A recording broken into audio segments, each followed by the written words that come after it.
The compliance light on Marin Serrano's console turned red at 06:14 station local, and by 06:15 he had already pulled the feed. Red was not unusual. The aggregate, the Vothran Collective's behavioral prediction network that governed the Tesseract Concord, flagged between 40 and 60 compliance anomalies per shift across the 17 monitored sectors, most resolved within minutes. A merchant failing to file a transit manifest, a dock worker clocking in late, a diplomat sending an unencrypted personal message on a monitored channel. The system registered the deviation, assigned a probability score, and either auto-cleared it or escalated it to an analyst for human review. Marin's job was the review. He had been doing it for 9 years. The feed that morning showed a cargo handler named Drell Vasic, 41 human, employed at the Tesseract Orbital Freight Terminal for 6 years. Vasic's predictive compliance profile, his thread, in bureau shorthand, had been stable for the entirety of his employment.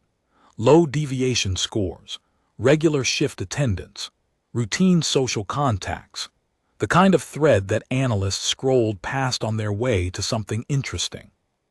Until 06:14, when the aggregate flagged Vasic's thread with a deviation spike that drove his non-compliance probability from 0.03 to 0.71 in a single calculation cycle. Marin sat up straighter. A jump that steep meant the aggregate had detected a pattern convergence, multiple low-grade indicators aligning simultaneously to produce a high-probability forecast. He pulled the detail layer and read through the contributing factors. Vasic had withdrawn personal funds from 3 separate accounts over the previous 48 hours. He had accessed restricted shipping manifests on 2 occasions. He had deviated from his standard route to work by 14 minutes. He had sent a coded message, flagged as coded by linguistic analysis, though the content had not yet been decrypted, to an unregistered relay node. Each factor alone was noise. Together, the aggregate read them as signal. The probability assessment was clear. Drell Vasic was, according to the system, 71% likely to commit a significant compliance violation within the next 18 hours. Marin checked the classification. The aggregate had tagged it as a Category 3 potential disruption to Concord infrastructure. Sabotage. Theft of restricted materials, something that would require physical intervention if the probability held or climbed. He ran his thumb along the edge of the console. It was a habit he had developed in 9 years of staring at probability scores, a small grounding gesture, the pad of his thumb finding the seam where the console's alloy casing met the rubberized edge guard. The seam was worn smooth from years of the same motion. He could feel the precise point where the metal ended and the rubber began, a ridge no wider than a hair that 9 years of contact had polished to the texture of old leather. That seam was the most honest thing in the room. Across the operations center, 12 other analysts sat at identical consoles, bathed in the same flat overhead daylight that the Vothran had engineered to mimic late morning sun, across every interior space of the Tesseract administrative complex. The Vothran believed that organisms performed optimally under consistent lighting conditions. They had studied the question for decades, tested every species in the Concord, published monographs on optimal lumen ranges and color temperatures and circadian cycle synchronization. They were probably right.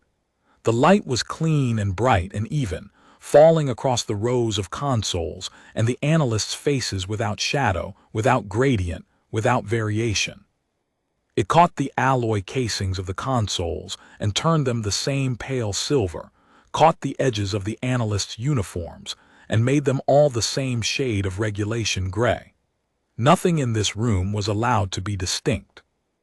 Marin sometimes wondered whether the light was itself a form of prediction, an environment designed to produce a specific behavioral output. He had stopped wondering aloud 3 years ago when his supervisor, a Vothran systems liaison named Kethais, had flagged the comment as a potential humor pattern deviation. The Vothran did not understand humor. They understood patterns, and a pattern that deviated from expectation was, by definition, a concern. He pulled up Vasic's full thread and began the standard review protocol. 9 years of training made the sequence automatic. Cross-reference the flagged indicators against the subject's baseline behavior. Check for environmental confounders, shift changes, personal events, station anomalies that might explain the deviation without invoking intent. Run the timeline against known associates. Overlay the spatial data, where Vasic had been when, for how long, and whether those locations intersected with any flagged assets or restricted zones. Check the biometric feeds, sleep patterns, cortisol markers, caloric intake anomalies.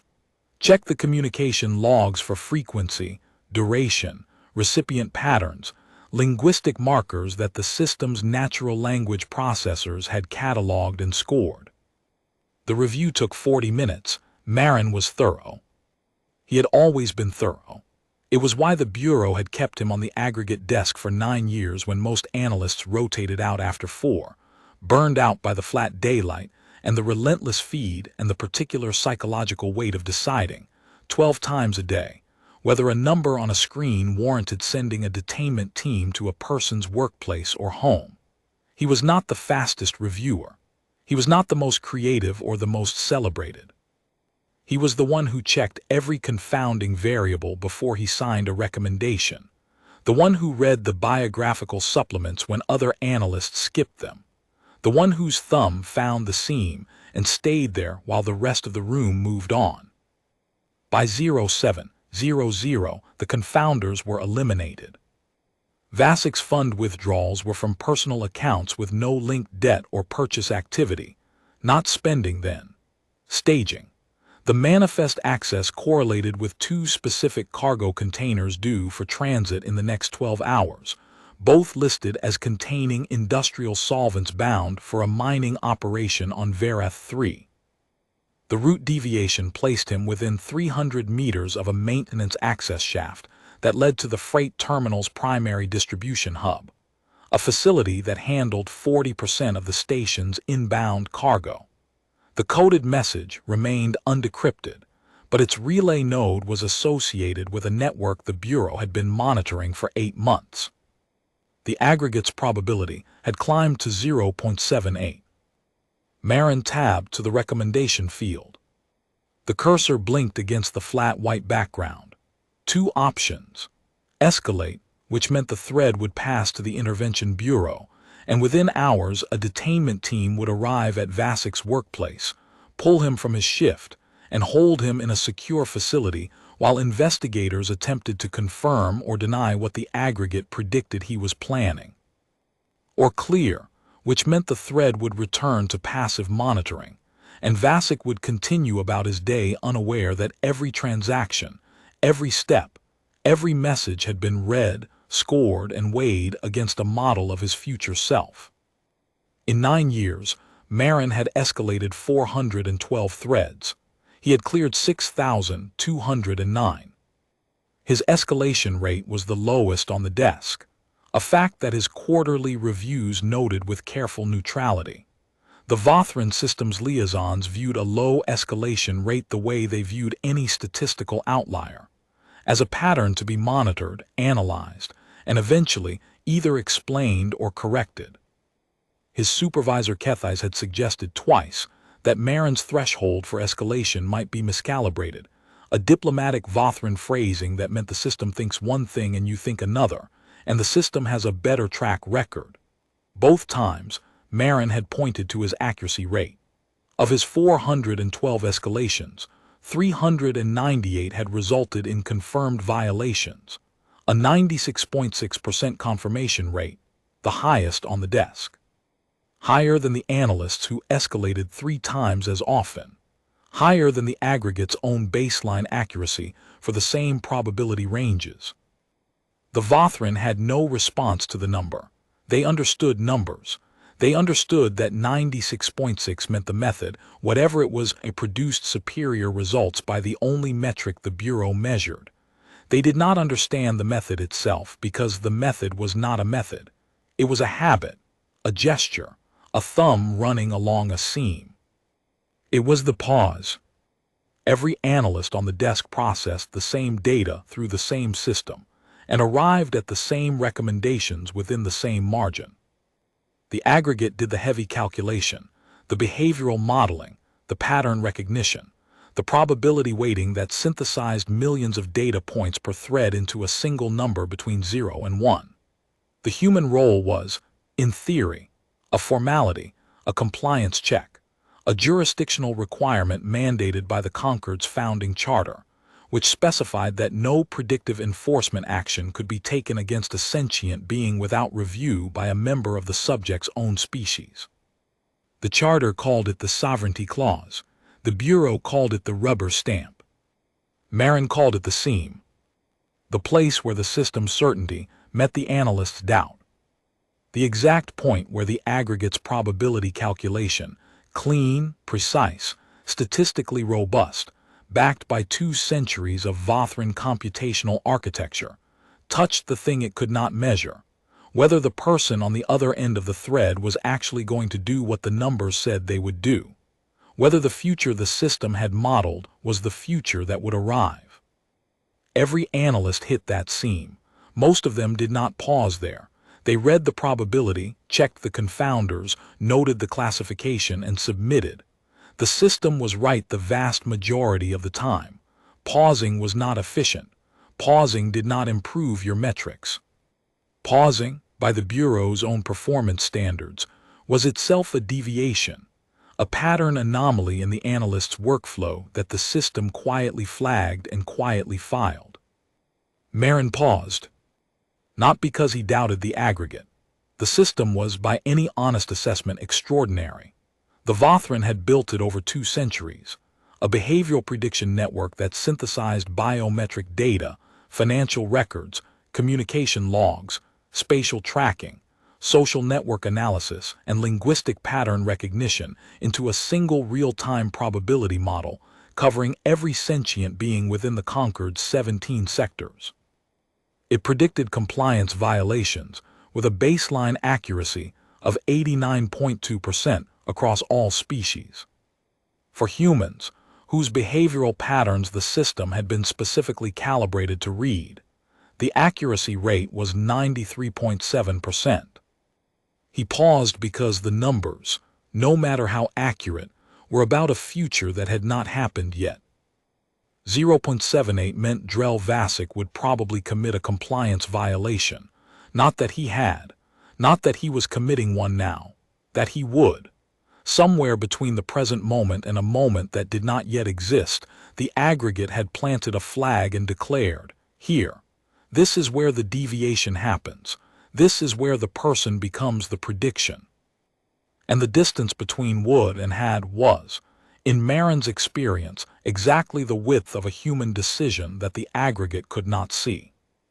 He pulled Vasic's biographical data and read it the way he read every thread he paused on, not as a cluster of predictive indicators arranged by weight and correlation, but as a person, born on Earth, emigrated to Tesserath at 35, the age when a certain kind of man realizes that the place he grew up is not the place he wants to grow old and makes the crossing. Divorced, 1 daughter, 14, living with her mother on the station's residential tier. 6 years at the freight terminal, a stable employment record, the kind that the aggregate weighted as a positive baseline.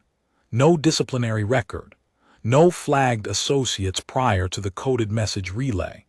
2 commendations from the terminal's operations chief for efficiency and reliability. Volunteered for 3 consecutive rotations on the overtime board during the atmospheric processing crisis 2 years ago, when the station's life support systems had required emergency cargo runs, and every handler on the terminal had been asked to extend. The overtime detail was not in the aggregate's contributing factors. It sat in the biographical supplement, the section that most analysts skipped, because the aggregate had already weighted all variables it considered relevant and the supplement was contextual background. But Marin read it. He always read it, because the aggregate could tell him what a person was likely to do, but the biographical supplement could sometimes tell him who the person was beneath the data points. And the who, in Marin's 9 years of experience, was where the seam lived. He thought about a thread he had reviewed 18 months ago. A docking engineer named Callum Reed, 37, probability 0.79. The aggregate had flagged a pattern of after-hours access to restricted maintenance bays, correlated with a series of anonymous data packet transmissions routed through the station's commercial communication grid. The contributing factors were clean. The confounders were negligible. Every other analyst on the desk would have escalated. Marin had paused. He had pulled the biographical supplement and found that Reed's daughter had been diagnosed with a degenerative neurological condition 6 months prior, a condition that required treatment available only through a specialist on Dross Hari Prime. The restricted bays Reed had been accessing contained medical transport cargo manifests. The anonymous transmissions were queries sent to Dross Hari medical facilities, routed through the commercial grid, because Reed could not afford the interstellar communication surcharges on his docking engineer's salary, and had found that the commercial grid's routing protocols did not charge for packets below a certain size. Reed was not planning sabotage. He was trying to find a doctor for his daughter using the only channels he could afford. The aggregate had read his fear as deviation and his desperation as intent. Marin had cleared the thread. Reed had never appeared in the system again. His daughter, according to a medical transfer record Marin had checked months later in a moment of private curiosity, had been accepted into a treatment program on Dross Hari Prime. The aggregate had been wrong about Callum Reed. The biographical supplement had been right, and the difference between the two had been the pause, the seam, the space where a thumb rested and a man read one more page before deciding. That was the story Marin told himself about the pause, that it saved people, that it caught what the system missed, that the seam was real and the judgment was genuine, and the 96.6% meant something beyond a number on a performance review. He was about to find out whether the story was true. He set the Vasic thread aside and checked his queue. 14 more flags had come in during his extended review. He worked through them methodically. 3 auto-cleared as the contributing indicators resolved. 5 were environmental confounders, shift workers deviating from routine because of a scheduled maintenance reroute. 2 were Vothran administrative staff flagged for clearance band violations, forwarded to the Vothran internal review channel. 4 remained open. At 09:30, Kethys arrived at Marin's console. The Vothran systems liaison was tall, narrow-framed, with the articulated limb structure and multifaceted visual array that characterized the species, a body built for processing, not expression. His exoskeletal plating was the matte gray-blue that Vothran displayed in professional settings. He did not walk so much as calibrate his movement, each step precisely the same length, the same speed, the same impact pressure. Thread 7734V, Kethys said. Drell Vasic, you flagged it at 0615. The probability has reached 0.81. Why has it not been escalated? I am still reviewing. The review protocol allocates 40 minutes per thread. You have exceeded that allocation by a significant factor. I am running additional confounders. Kethys's head shifted a fraction, the Vothran equivalent of a focused stare. The standard confounder set was exhausted at 0700. What additional confounders are you running? Biographical context. Biographical context is not a confounder variable within the review protocol. It is when I am deciding whether to send a team to arrest someone who has not done anything yet. The words came out level and quiet and carried the weight of 9 years. Marin did not raise his voice. He did not look away from the console. He ran his thumb along the seam and felt the familiar transition, metal to rubber, certainty to doubt, system to self. Kethys was silent for 4 seconds, a significant duration for a Vothran. Then, Analyst Serrano, the aggregate's probability assessment for thread 7734V is 0.81. The threshold for mandatory escalation is 0.85. At the current rate of convergence, the threshold will be reached within 90 minutes. At that point, escalation becomes automatic and your review is superseded. I know. You have 90 minutes. Kethais turned and walked away. Same step length, same speed, same impact pressure. 90 minutes was not a threat. Kethais did not make threats. It was a measurement, a prediction. The same thing the aggregate produced for every thread, a number, a timeline, an outcome treated as inevitable. Marin watched him go and thought about the other analysts on the desk. 12 of them, not counting himself. He knew them by their habits, the way long-haul workers know each other, not by personality but by pattern. Analyst Chen submitted escalations within 11 minutes of receiving a flag, every time like a metronome. Analyst Drova read every confounder twice, a thoroughness that the Vothran commended, but that added nothing to her accuracy rate, which hovered at the desk average. Analyst Petrosian had a habit of whispering the subject's name aloud before submitting, a ritual he probably did not know Marin had noticed. None of them paused the way Marin paused. None of them read the biographical supplements. None of them ran their thumbs along anything. He wondered sometimes whether the Vothran had designed it that way. Whether the flat daylight and the calibrated air and the identical consoles were meant to produce exactly the kind of analyst who processed without pausing, efficient, consistent, interchangeable. Whether the operation center itself was a predictive model.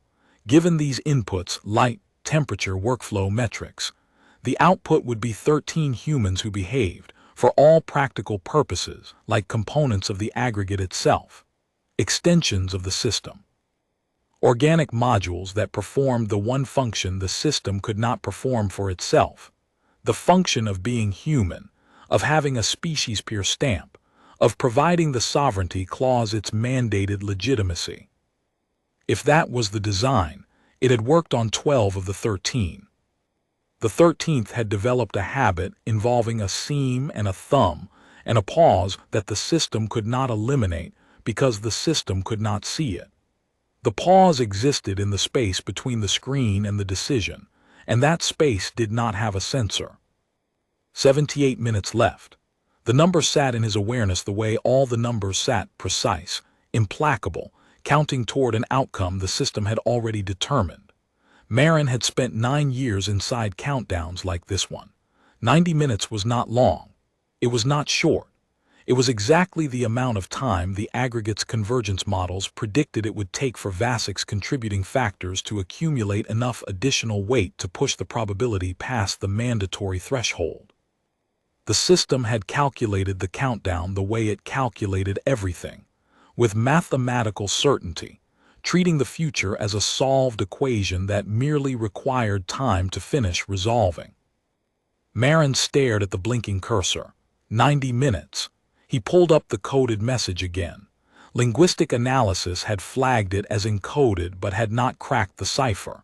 That was unusual. The Bureau's decryption systems handled most human encryption within minutes. A cipher that held for over 3 hours meant it was either military grade or manually constructed, built by hand, letter by letter, using a method that computational brute force could not efficiently reverse because the method itself was human. Irregular, personal, keyed to something the system could not guess because it existed only between two people. The relay node the message had been sent to was associated with a network the Bureau had been tracking for 8 months, a small, loosely connected group of humans that the aggregate had classified as a potential resistance cell. No confirmed violations, no arrests, no operational activity beyond occasional encrypted communications, and a pattern of social network clustering that the system flagged as anomalous. Just a cluster of threads that trended toward each other with increasing frequency, like particles drawn toward a gravity well that the system could detect but could not name. The Bureau called them the margin. The aggregate classified the network as a persistent low-grade anomaly, a pattern that did not resolve and did not escalate, sitting at the edge of the system's detection threshold like a shape in peripheral vision that disappeared when you looked directly at it. Marin had been aware of the margin for 2 years. He had reviewed 9 threads connected to the network during routine processing. He had escalated none of them. Not because he was protecting the margin. He had no contact with them, no knowledge of their purpose, no relationship beyond the clinical distance of an analyst reading a feed. He had not escalated because none of the individual threads, when he ran them through his full review, confounders, biographical context, the pause, had met the standard he applied to every escalation. The aggregate saw a pattern of connection. Marin saw 9 people who had not done anything. The distinction mattered to him. He was beginning to suspect it was the only distinction that mattered at all. At 10:15, the aggregate's probability for Vasic's thread reached 0.83. A new contributing factor. Vasic had accessed a terminal in the freight hub maintenance corridor during a gap in his scheduled shift. Duration, 3 minutes 12 seconds, long enough to check something, short enough to avoid the corridor's automated security audit, which cycled every 4 minutes. Marin felt the probability in his chest, not as a number but as a weight. 2 points from mandatory. In the time remaining, the decision would leave his hands. But right now, in this narrowing window, it was still his. He opened a separate channel and ran a query he was not supposed to run. Not prohibited, the system did not restrict analyst search access, but not standard. He queried the aggregate's historical data for every thread in which a human subject's probability had crossed 0.8 and the subject had not been escalated. He wanted to know what happened, not what the system predicted, what actually happened. The query returned 63 records over the past 4 years. Of the 63, 41 had ultimately committed the predicted violation. 22 had not. The aggregate's accuracy rate at the 0.8 threshold was 65.1%. Marin stared at that number. At 0.8, roughly 1 in 3 people flagged by the system would not have done the thing the system said they would do. 1 in 3. If those threads had been escalated instead of cleared, 1 in 3 of those people would have been arrested, detained, processed, and marked for something that lived only in a probability curve. He had known this in the abstract. The aggregate's documentation was transparent about its accuracy ranges. At 0.85 mandatory escalation, the accuracy was 84.3%. At 0.9, 91.7. At 0.95, 97.2. The system was most accurate at the highest probabilities. Below 0.85, the numbers got softer, more uncertain. But the mandatory threshold was 0.85, and once a thread crossed it, the analyst's review was superseded. Automatic escalation, intervention bureau, detainment, no pause, no seam, no space for doubt. 52 minutes left. Marin pulled Vasic's biographical data again. The overtime detail sat there like a stone in a river, the kind of fact that does not move, no matter how much current flows around it. 3 consecutive rotations during the atmospheric crisis. Voluntary. The atmospheric processing failure had been the worst infrastructure event in Tesserath's recent history. 48 hours of declining air quality across the residential and commercial tiers. 600 people hospitalized. 9 dead before the emergency system stabilized. The cargo runs had been brutal 16-hour shifts in restricted atmosphere conditions, handling pressurized canisters that could rupture if misloaded, breathing through filtration masks that reduced oxygen intake to 70% of normal. Every handler on the terminal had been asked to volunteer for extended rotations. Vasic had volunteered for 72 consecutive hours, 8-hour rest intervals. Moving canisters that could kill him if he dropped one, in air that was slowly killing everyone regardless. That fact was not in the aggregates model, not because the system lacked the data, It had everything. Every shift log, every volunteer roster, every biometric reading from those 72 hours was recorded and stored and indexed.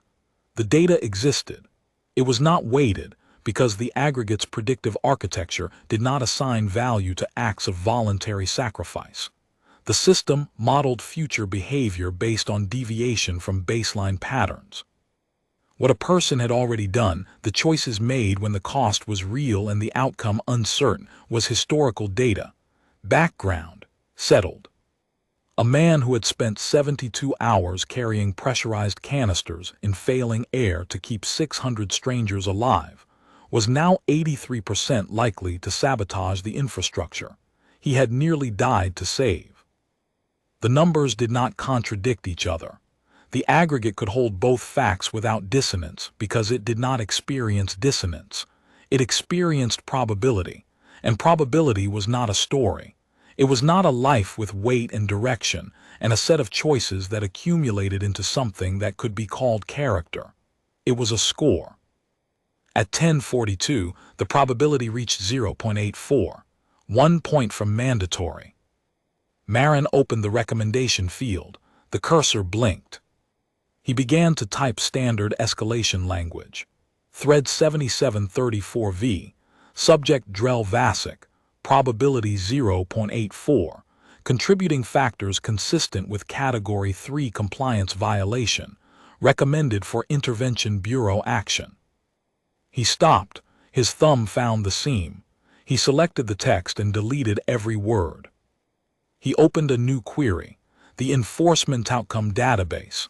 The 22 cases from his earlier search, people flagged above 0.8 who had not committed violations but had been escalated before clearing. He wanted the biographical aftermath. The data was buried in supplementary records that most analysts never accessed. Of the 22 non-violators flagged above 0.8, 14 had been detained by the Intervention Bureau before clearing. Average detainment, 11 days.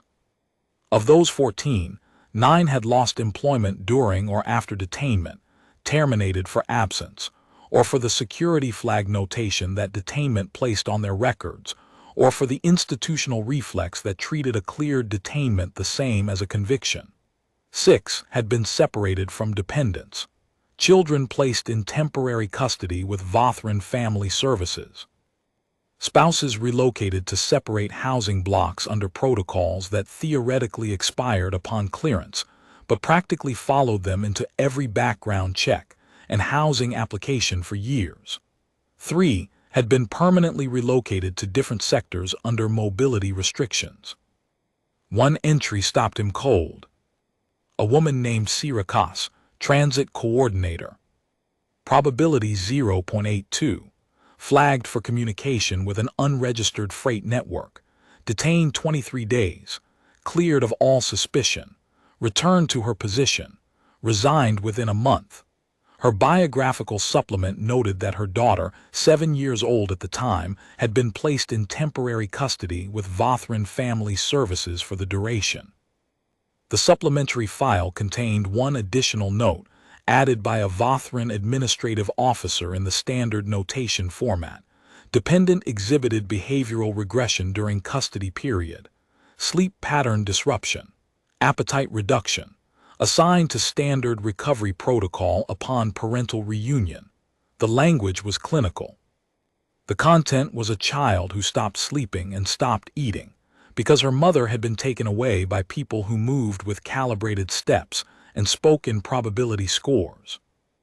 Marin thought about what the aggregate would have made of that child's behavioral data, the sleep disruption, the appetite reduction, the regression.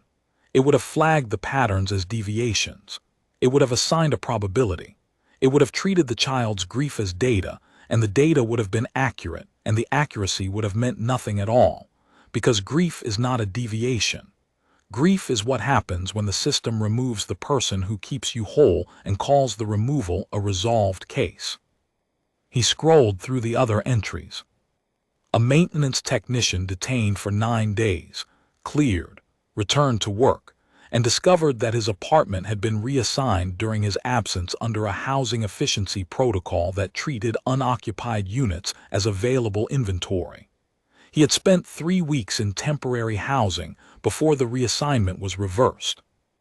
A teacher detained for 14 days whose students had been redistributed to other instructors under a classroom continuity protocol. When she returned, half her students had been permanently transferred, and the other half no longer recognized her authority. A cargo specialist detained for 6 days who missed his mother's funeral on a colony 3 transit hops away because the Intervention Bureau's detainment protocols did not include provisions for family bereavement. Small devastations, quiet ones, the kind that did not appear in the aggregate's threat assessment models because they were not threats, they were costs, and costs in the Vothran's architecture were not deviations. They were externalities, outcomes that occurred outside the model's scope, measured and filed and never waited. 23 days. A 7-year-old child in a Vothran residential unit, surrounded by a species that understood patterns and parameters and optimal cognitive conditions, but did not understand that a child needs her mother the way a structure needs its foundation. Not because the numbers say so, but because that is what holds. Marin thought about Vasik's daughter, 14, living with her mother on the residential tier. He thought about what 14 looked like when your father was pulled from his shift by an intervention team, and you were told nothing because the prediction was classified. The cursor blinked, 31 minutes to mandatory. Marin opened Vasik's coded message one more time. The decryption system had made no progress, over 3 hours on a cipher that should have broken in minutes. He stared at the encrypted text, a block of 48 alphanumeric characters. He did something he had never done in 9 years on the desk. He read the cipher not as an analyst but as a person. 48 characters. Standard encryption produced variable length outputs based on content. A 48-character block from a manual cipher typically encoded a message of similar length, 40 to 60 characters of plaintext, 1 sentence, maybe 2 short ones. A saboteur coordinating a Category 3 operation through a resistance network would not send a single sentence. Operational planning required instructions, coordinates, timing, contingencies, fallback protocols. The Bureau's own tactical planning analysts had established a minimum communication threshold for organized infrastructure sabotage, several hundred characters, minimum. That figure came from a classified brief Marin had read during a cross-desk rotation 3 years earlier. The brief was not supposed to be memorable. Marin remembered everything.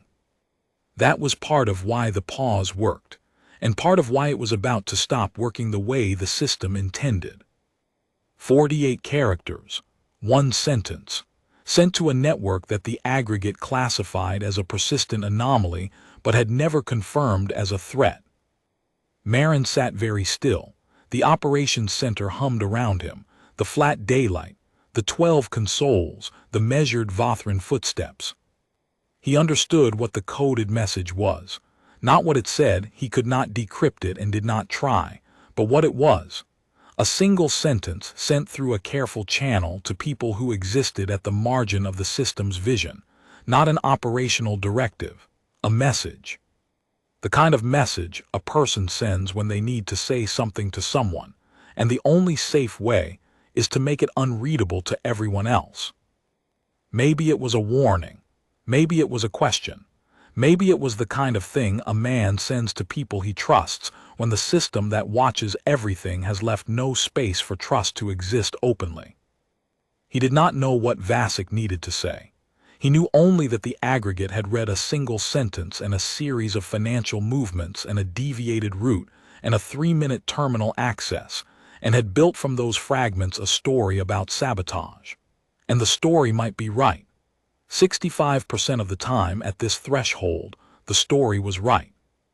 But 35% of the time, the story was about a man who withdrew money and walked a different way to work and checked a terminal and sent a message to someone he trusted, and none of it meant what the system said. 22 minutes. Marin pulled up his own escalation log. 412 escalations. 398 confirmed. 14 false positives. 14 people he had sent to the Intervention Bureau who had done nothing wrong. 14 threads he had read, reviewed, paused on, run his thumb along the seam for and sent through anyway. He had never looked up what happened to his 14.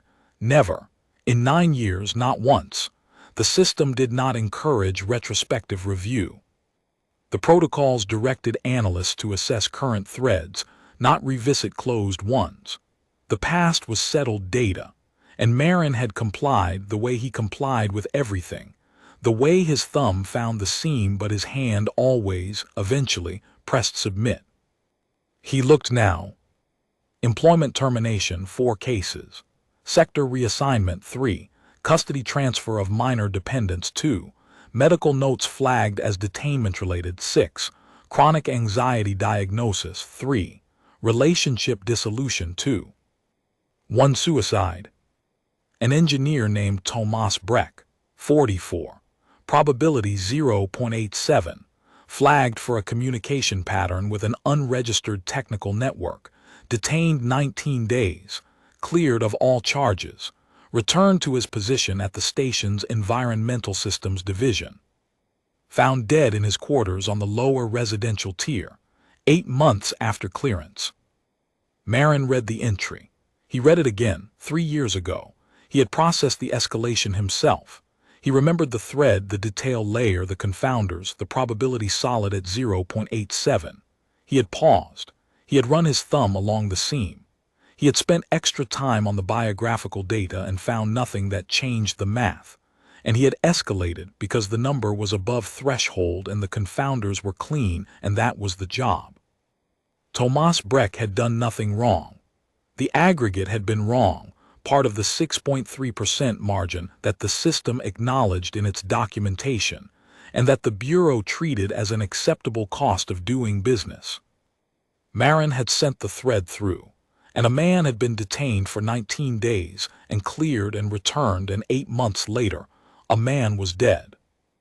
The acceptable cost, the statistical margin, the 6.3% that had a name, Tomas Breck, and an age, 44, and a cause of death that the supplementary records noted in the same flat administrative language they used for everything. Self-inflicted. Marin sat with that word, self-inflicted. The system's language for what happened when a false positive came home from 19 days in a Vothran detainment cell and found that everything was the same: the apartment, the job, the commute, the flat daylight, and nothing was the same, because the system had reached into his future and pulled out a version of him that did not exist and treated that version as real and treated the real version as the deviation, and the real version had not survived the distance between the two. The Bureau's after-action report on the Breck case, Marin pulled it now, because he was already past the point of standard queries, and there was no reason to stop, classified the death as unrelated to the detainment. The report noted that Breck had a pre-existing history of mild depressive episodes, documented in his biometric records, and that the clearance process had been conducted within standard parameters. The conclusion was administrative, no procedural deficiency identified. The language was the language of a system that understood outcomes, but did not understand causation. That could measure the fact of a death without measuring the weight of the 19 days that preceded it, the way you could measure the depth of a gorge without understanding what it felt like to stand at the bottom looking up. He thought about what 19 days in a Vothran detainment facility looked like. He had never been inside one.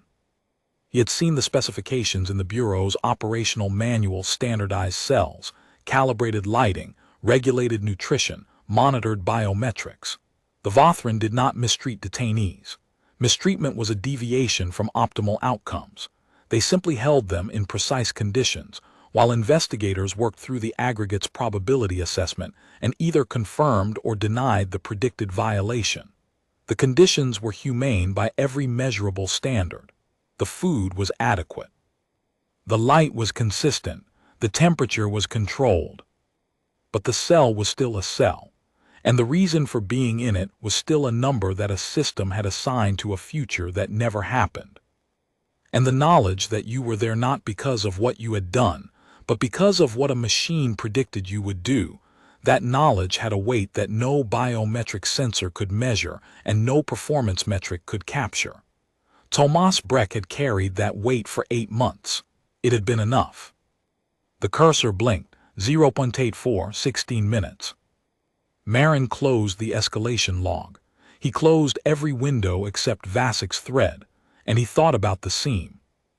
For 9 years it had been his private discipline, his ritual, the thing that separated him from the other analysts, or so he had believed. The place where the aggregate certainty met his doubt, and the doubt slowed him just long enough to check one more variable, read one more note, consider one more reason not to send a team.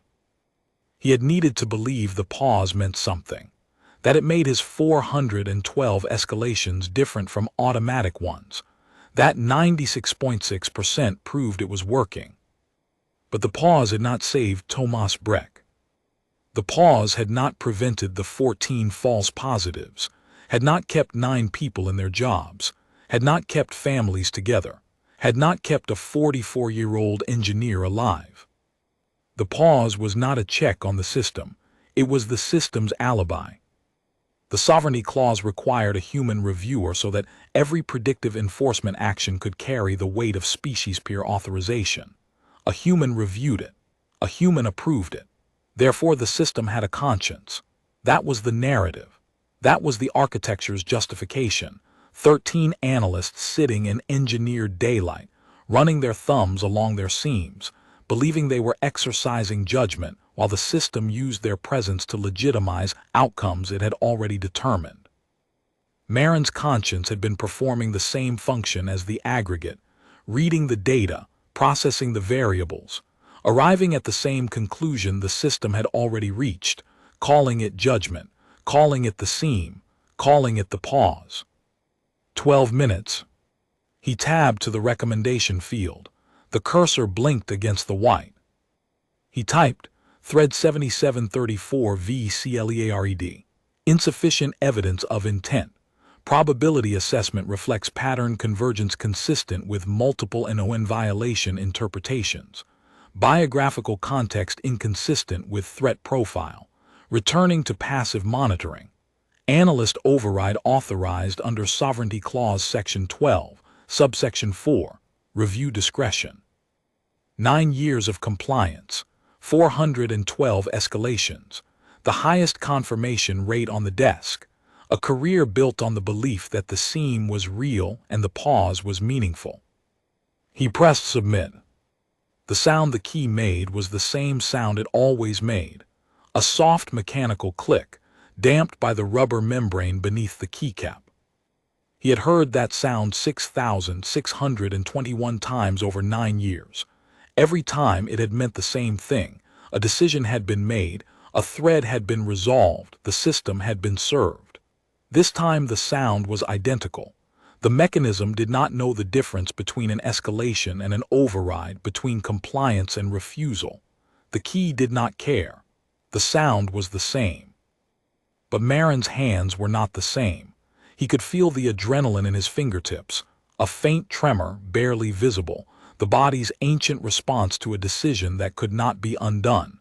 He had not felt that tremor in years.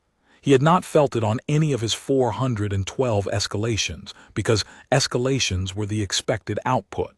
The system anticipated them. The body did not need to prepare for what the system had already decided. But this was a deviation. His body knew it before his mind had finished processing. The tremor was not fear. It was the physical evidence of agency, the body's recognition that the person operating it had just done something the system had not predicted. The thread status changed, red to amber, amber to gray. The probability score remained 0.84, now tagged with Analyst override CLEARED, a scar on his record, permanent, visible to every supervisor, review board, and audit that would follow. Marin sat back, Then he leaned forward again. He was not done. He opened a new query, the one he had been building in his head for 3 years. He queried the aggregate's full enforcement outcome database for every human thread escalated above 0.85 in the past 5 years, every mandatory escalation, every detainment, every confirmed violation, every false positive, and the full biographical aftermath of every false positive, the employment records, the custody transfers, the medical notes, the relocations, the quiet devastations that the system filed as resolved and never revisited. The query was large. While it compiled, Marin opened a second channel, the external relay interface that analysts had access to for interjurisdictional data sharing, used perhaps twice a year for treaty compliance audits. He routed the query's output to a destination outside the Bureau's internal network. He sent it to the relay node associated with the margin, the same unregistered node Vasic had used. He did not encrypt it. He sent the data in plaintext, every escalation, every false positive, every person detained who had done nothing wrong, every lost job, every custody transfer, every medical note, every death. 5 years of human cost that existed in the aggregate's records as background noise, present, measured, and completely ignored by the system's predictive architecture. The transmission took 11 seconds.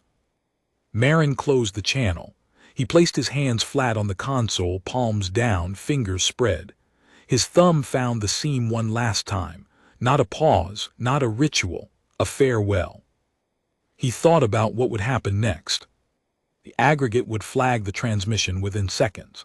External data transfers triggered real-time monitoring alerts, and the relay destination would be cross-referenced against the Bureau's watch list before the last byte cleared the buffer. His own compliance thread, green for 9 years, the steadiest pattern on the operations center floor, would spike. The system would recalculate. His probability would jump from where it had rested since his first day on the desk to somewhere in the upper decimals. He would become, in the system's eyes, exactly what Vasic was, a deviation, a convergence of indicators, a threat probability measured to 2 decimal places. The irony was precise enough to measure. The system he had spent 9 years serving was about to do to him what he had spent 9 years doing to others: read his actions, assign a score, and treat the score as more real than the person behind it. The difference was that Marin knew his own intent. He knew that the transmission was not sabotage or espionage or treason. It was disclosure, the release of information that the system had generated and stored and deliberately excluded from its own decision-making architecture. 5 years of consequences that the Bureau measured and filed and treated as externalities.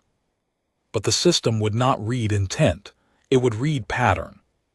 It would see the unauthorized transmission, the monitored relay node, the classified data, and it would compress those facts into a number and call the number truth.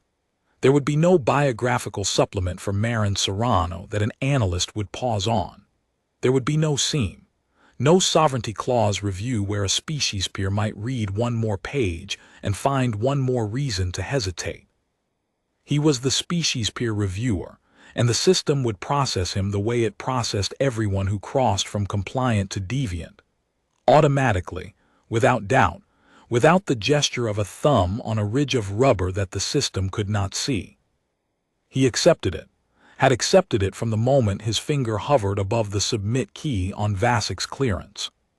The alternative he had lived for 9 years, was to keep pausing and keep submitting and keep believing that the gesture was the act. And it was not.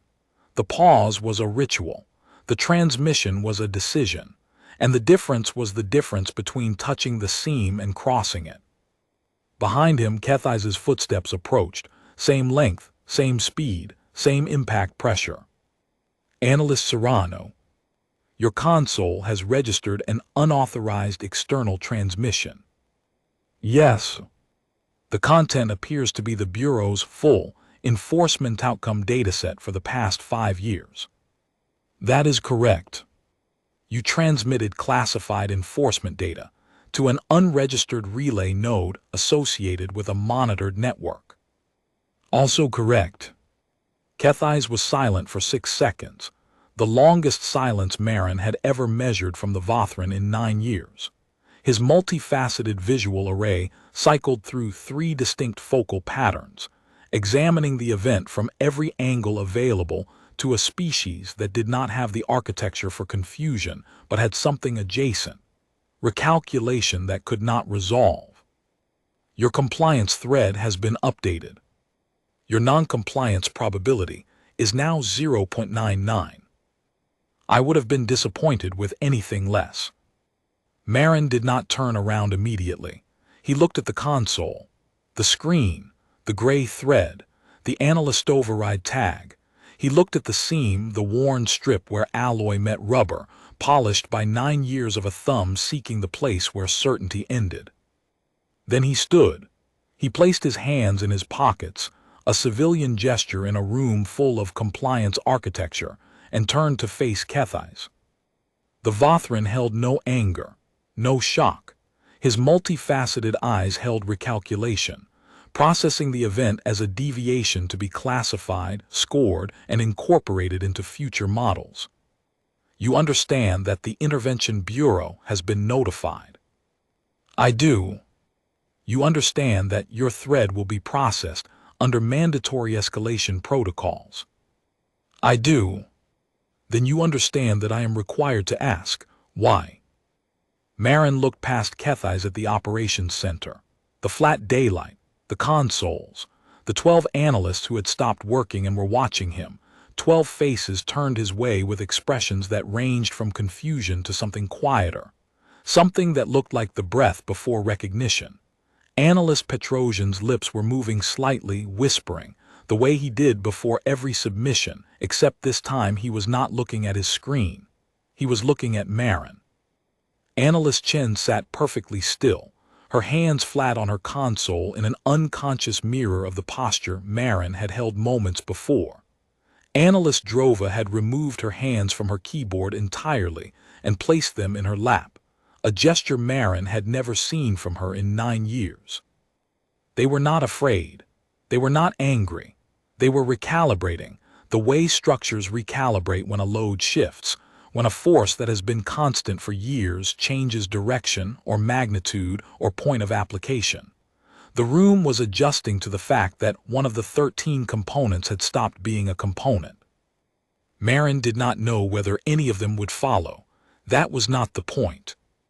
The point was that the data was now outside the Bureau's architecture, in the hands of people the system could not predict, and whatever those people did with it, published it, analyzed it, showed it to a conquered oversight committee, showed it to a journalist, showed it to the 14 people in Marin's own false positive list, showed it to Sira Kass's daughter who was now 10 years old and might want to understand why her mother had been taken away for 23 days. Whatever they did. The information would exist in a place where the aggregate could not file it as background noise. He wondered how many of them had felt the seam. How many had paused there and wondered whether the pause was real or whether it was the system's way of making them believe they were choosing. Because the seam is the only honest thing in the room, he said, and somebody needed to prove it exists.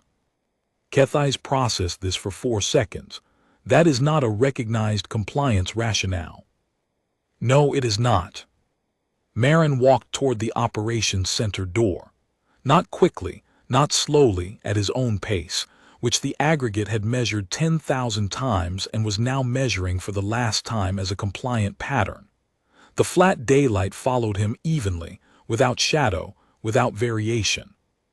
Behind him, his console displayed the gray thread for VASIC and the cleared status, and the Analyst override tag. In however many minutes remained, VASIC's thread would either cross the mandatory threshold and someone else would decide, or it would plateau and VASIC would go home to his daughter and the system would file the anomaly and move on. Marin did not know which outcome would come. That was the point.